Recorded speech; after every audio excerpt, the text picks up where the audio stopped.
हमें जोश होना चाहिए। तो सबसे पहले नारे से हम स्टार्ट करते हैं। मेरे साथ जोर से बोलना, जिससे पूरी ताकत के साथ, जिससे आप में जोश हो। जब जोश होगा तभी तो आप में स्वतंत्रता कर लेने की कुछ होगा।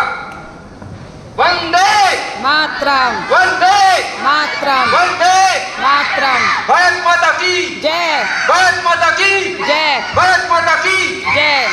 इंकलाब जिंदाबाद, इंकलाब जिंदाबाद। इंकलाब। मुझे लगता है मेरी आवाज ज्यादा घूम रही है, आपकी कम घूम रही है। माइक है आपके पास। मेरी आवाज बगैर माइक दी आपको आ जाएगी। ज्यादा समय लेते मैं दो पंचों के साथ में अपना बात को रखता हूं। आजादी की कभी शाम नहीं होने देंगे, आजादी की कभी शाम नहीं होने देंगे। शहीदों की कुर्बानी कभी बदनाम नहीं होने देंगे, शहीदों की कुर्बानी कभी बदनाम नहीं होने देंगे। जो बची एक बूंद भी गर्म लहू की, तब तक भारत माता का आंचल नीलाम नहीं होने देंगे। तालियां। मेरे प्यारे साथियों, स्वतंत्रता हमें कैसे मिली सब लोग जानते हैं। ये हमारे पूर्वजों ने जान की बाजी लगाकर 15 अगस्त 1947 को हमारा देश आजाद किया। ये एक सुनहरी तारीख जिसके कारण आज आजाद भारत में हम सांस ले रहे हैं। कहते हैं भारत भूमि मां स्वरूप मानी जाती है, मां का बड़ा बहुत दर्जा होता है। हम सभी उस देशवासी हैं, हम सब उसकी संतान हैं। लेकिन हकीकत में जो सच्चे संतान हैं, वो जो शहीद हैं, अपने कर्तव्यों का पालन करके जान की बाजी लगाते हैं।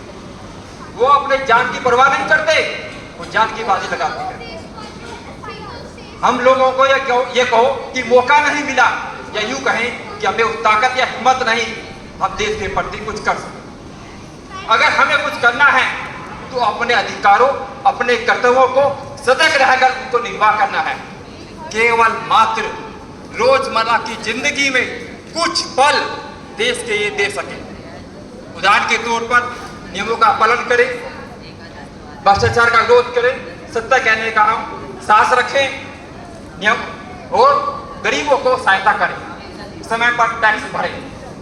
ये सब देशभक्ति के अंदर आते हैं और यही हमारी सच्ची श्रद्धांजलि होगी देश के प्रति और उन शहीदों के प्रति। 200 वर्षों के बाद देश आजाद हुआ। वो आजादी केवल मात्र हमें हमारी एकता और निष्ठा के कारण मिली। लेकिन कहते हैं ना, डिवाइड एंड रूल। अंग्रेजों ने वो कूटनीति अपनाई जिस कारण से हमारे अखंड भारत को दो गुटों में बांट दिया। दो गुटों में बांट दिया, एक था भारत और दूसरा था पाकिस्तान। वो घनित फासला आज भी हमारे बीच है, जिस कारण से हमारे देश के लोग आज भी विकास नहीं कर पा रहे हैं। भारत की कुल आय का इनकम जो हमारे 2.5 गुना, कई गुना, ये कह सकते हैं कई गुना हमारे देश की लड़ाई के लिए खर्च किया जाता है और उसी के इक्विपमेंट्स खरीदे जाते हैं। आज भी दोनों देशों में लाखों गरीब बिना खाए सोते हैं, केवल इसलिए क्योंकि हमारा इनकम वहां खर्च हो रहा है। मेरे प्यारे साथियों, कहते हैं 1957 से पहले एक 5857 में क्रांति छिड़ी थी, जिसकी चिंगारी जमी थी। वो चिंगारी उठाई थी मंगल पांडे ने मेरठ से। जब जो कारतूस यूज होता है उसे मुंह से छेला जाता है और उस कारतूस में सुअर की चर्बी और गाय की चर्बी का प्रयोग किया जाता था। मंगल पांडे ने उसका विरोध किया और उनको 10 अप्रैल 1857 को फांसी की सजा सुना दी। वो उसी फांसी की सजा के कारण नोट में पूरे में क्रांति की चिंगारी उठी थी। उसमें हमारा मान सिंह, गोवर सिंह, बहादुर शाह जफर आदि कितने क्रांतिकारी और शासक शासिकाएं शहीद हो गए। कहते हैं 5857 का वक्त रानी लक्ष्मीबाई के नाम से जाना जाता है।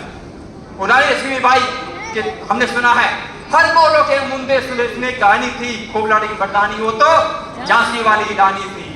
हर गुंदोलों के मुंह से हमने सुनी कहानी थी, खूब लड़दानी हो तो झांसी वाली रानी थी। चमक उठी 57 में वह तलवार पुरानी थी, खूब लड़ी मर्दानी हो तो झांसी वाली रानी थी। अगर आज भी देखें यहाँ पहले भी देखे, कहते हैं ना घर का बेदी निकल लंका ढाए। पहले राजाओं महाराजाओं शासकों का राज था, अंग्रेजों ने उनमें कूटनीति डालकर उनको अपने कब्जे में किया। और आज भी देखें, आज सत्ता में आगे बढ़ाने के लिए हमारे नेताएं भूखे हैं सत्ता पाने के लिए। हम सभी लोगों को सांप्रदायिक दंगों में तोड़ रहे हैं, जिस वजह से हमारा देश विकास नहीं कर पा रहा है। मेरे प्यारे साथियों, अगर हमें देश को आगे बढ़ाना है, नव भारत का निर्माण करना है, नई आयाम का निर्माण करना है, तो हमें सबसे पहले इससे जागरूक होना पड़ेगा और अपने बच्चों को इतना शिक्षित करना पड़ेगा वो सोच सके क्या गलत है क्या सही है, जिससे कि वो आगे हमारे देश को निर्माण कर सके। हमें उनको संस्कार देने पड़ेंगे, देशभक्ति का मार्ग देना पड़ेगा, तभी हम जाके एक नए भारत का निर्माण कर सकेंगे, नई चेतना के साथ, नई ऊर्जा के साथ, नई उमंग के साथ। ज्यादा ना समय लेते हुए मैं अपनी वाणी को विराम देता हूं दो पंक्तियों के साथ में। ना संघर्ष ना तकलीफे, ना संघर्ष ना तकलीफे, क्या मजा है जीने में। ना संघर्ष ना तकलीफे, क्या मजा है जीने में। आसमां भी झुक जाएगा, आसमां भी झुक जाएगा, तूफान भी रुक जाएगा जब लक्ष्य रहेगा सीने में। Thank you so much once again, happy republic day to you.